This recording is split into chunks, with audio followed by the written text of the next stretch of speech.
Yeah, I don't know, man.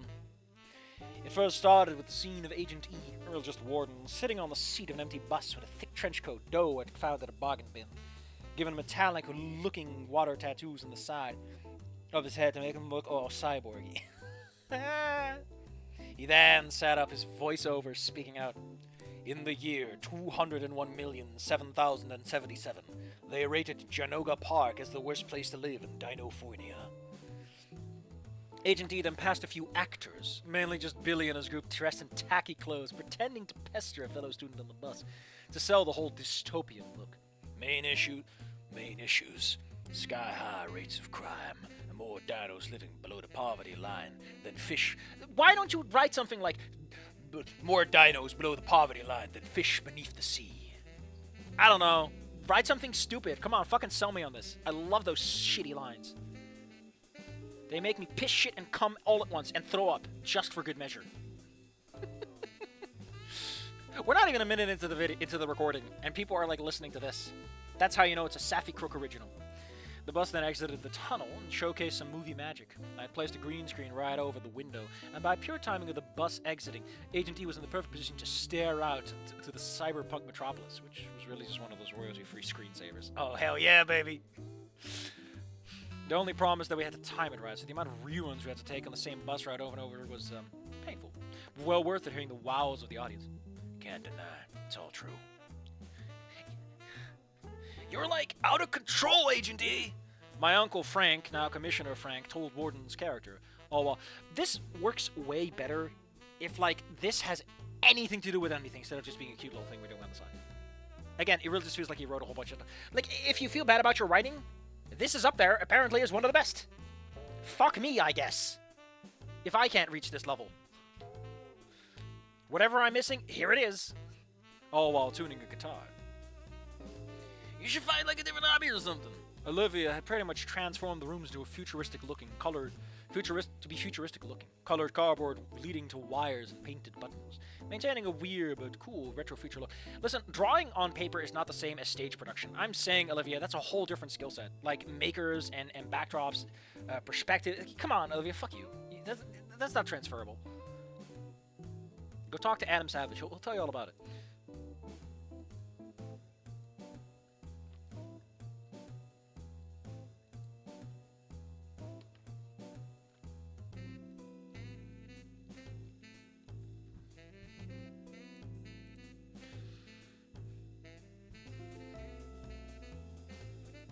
What?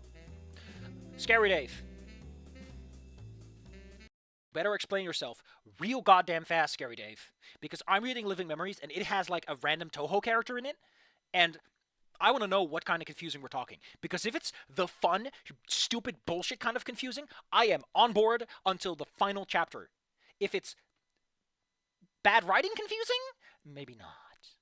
You have to tell me, Scary Dave. This is important. This will define a generation.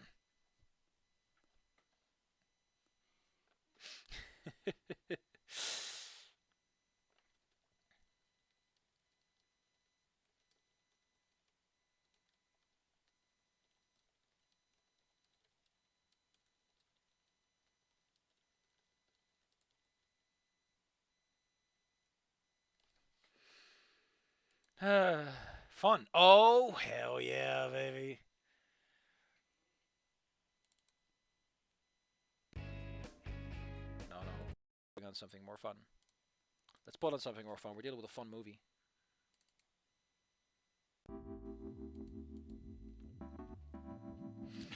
I gotta say, Worden has amazing acting range, able to sell the serious and dead look of a cyborg as he comprehends some lack of a job.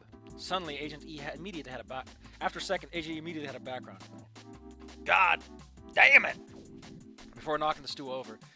The auditorium broke into laughter at that.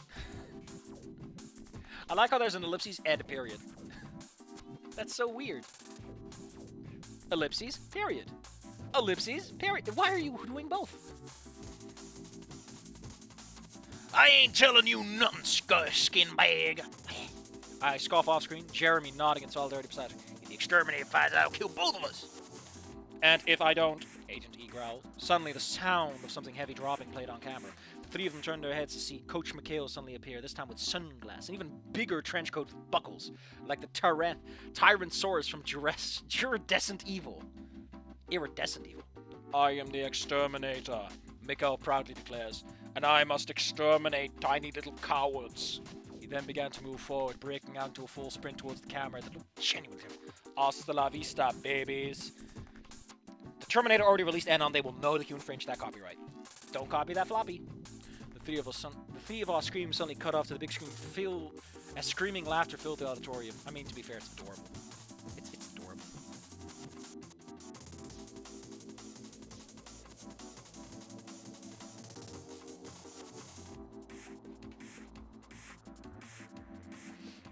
A battle-damaged Agent E walks atop a scaffolding, which is really just a small band-aid stuck to his foot. Sorry, but the way you describe this implies the scaffolding is just a band-aid stuck to his forehead. Hey, kid. He turned towards a giant holographic version of Mrs. Protyas. Really, it was because we had placed our teacher right next to the camera, wouldn't sort far away, pretending to look up at her.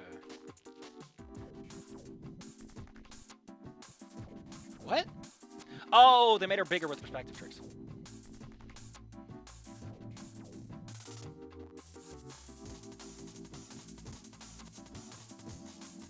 What the fuck is it called? Ephysis. I'm lost in the sauce. Oh! Coelophysis. Coelophysis. What a day, huh? What a day, huh? She then noisily rustled through a bag of potato chips for offering. You look hungry, I can fix that. The Coelophysis then chewed on another, rumbling her bag for another. You look like a good Joe. Our audience was impressed, whispering murmurs asking how we done it, while also giggling about how loud the potato chip bag was and how dead inside. Why does this child look dead? But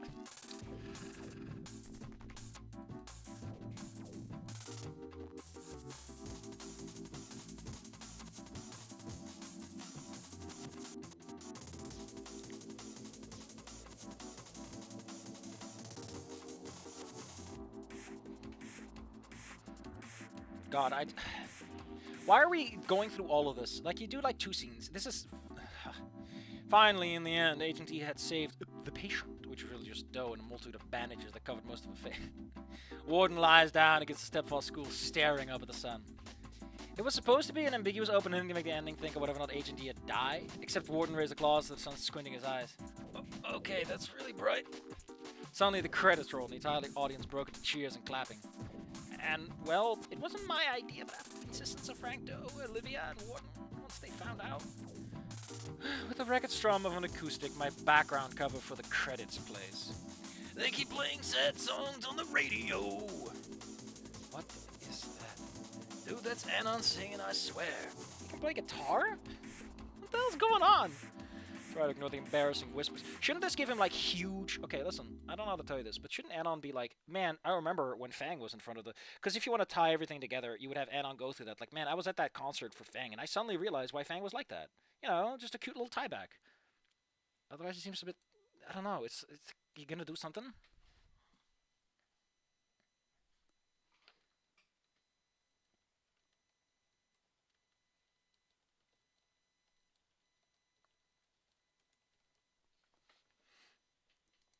just saying. I try to ignore the embarrassing whispers that I'd somehow managed to hear over the commotion as the footage, then went to our numerous bloopers and mistakes, such as the bus stopping and causing Worden ability to fall over. The next showed Olivia suddenly appearing behind a painted cardboard beside Frank, her eyes widening before disappearing behind it again. Why was she there? But I'm still the same, not much has changed, I still know where I came from. Another showed Coach McHale accidentally rushing into the camera, knocking it over. His bald head peering over as his snout opens to say, uh-oh. Miss Projas accidentally dropping the bag and cussing as Worden looked back as if unsure if he was in the right position. And it feels like I'm ready for anything if you wait for me. Finally, Doe hugged Worden tightly at the waist at the end of our filming. Her fake bandages loosened to show a joyful smile as the Astylosaurus looked ready to faint. Olivia and I clasped a handshake with the sun behind our backs As if just finding out the dino piece was real. Ugh, the dino piece is just a big old dino nuggie.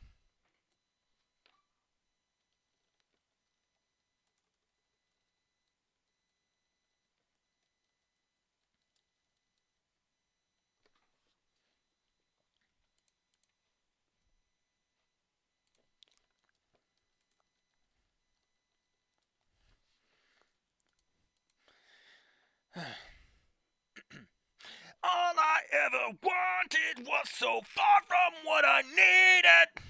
I'll write my songs, they'll sing along, and hope time heals everything. God damn it. Oh, my throat cannot take that. I'm not a professional singer. That's not a singing voice. That's me just fucking killing my throat for kicks. Finally, we exited onto the stage, and the crowd was now going insane as they... I mean, I would like to learn to sing. It seems fun. I love bellowing my lungs out. Although I'd make myself deaf. The crowd now going insane as they stood up to cheer their hearts out. We're standing here like a couple of embarrassed goobers before seeing Jeremy and Billy, the former smiling and the latter trying to clap his tiny hands. The own group behind them. This win didn't just belong to us, as Worden and I got the same idea. Approaching the edge of the stage, and surprising the us, we offered to lift them up. They gladly accepted, as the others who participated in the movie also joined up with us. Worden clambering off to run and guide Coach McHale.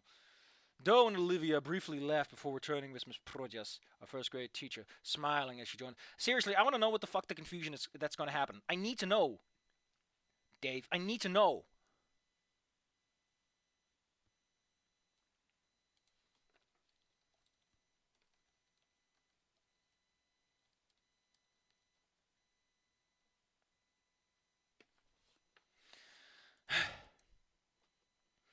With all of us together, the clapping grew to deafening proportions, all of us taking a moment to bow as the parents all got to the front, cameras and video recorders ready. Mom and Dad managed to wrestle the best spot. Dad's snout opened with the happiest smile I've ever seen, and Mom took picture after picture, unable to hide picture of joy. We all posed, except for me. Like, I don't know how to tell you this. This is the ending of a story, or it was all a dream. It's, you know, like a big weird twist. Uh-oh, Anon's parents are dead now. Whoops. I mean, killing parents twice in a story is a bit tacky, but... Mikhail fired a finger gun, and Mrs. Projas held her claws behind her back, all while Jeremy and Billy were doing some random shit. Doe was hugging Worden again, and the Allosaurus returned the gesture. Oh no, they're gonna kiss. Olivia was looking at me, broad smile on her snout, as if to say, we did it. I guess we really did do it. It made me think about the past 11 years, and how much I had gone through, and how much better things were. This was my life now. Hell yeah, that's what I mean. That's what I'm talking about. My snout curved into, hell yeah, into a grin as I gave a thumbs up. And I was making it count.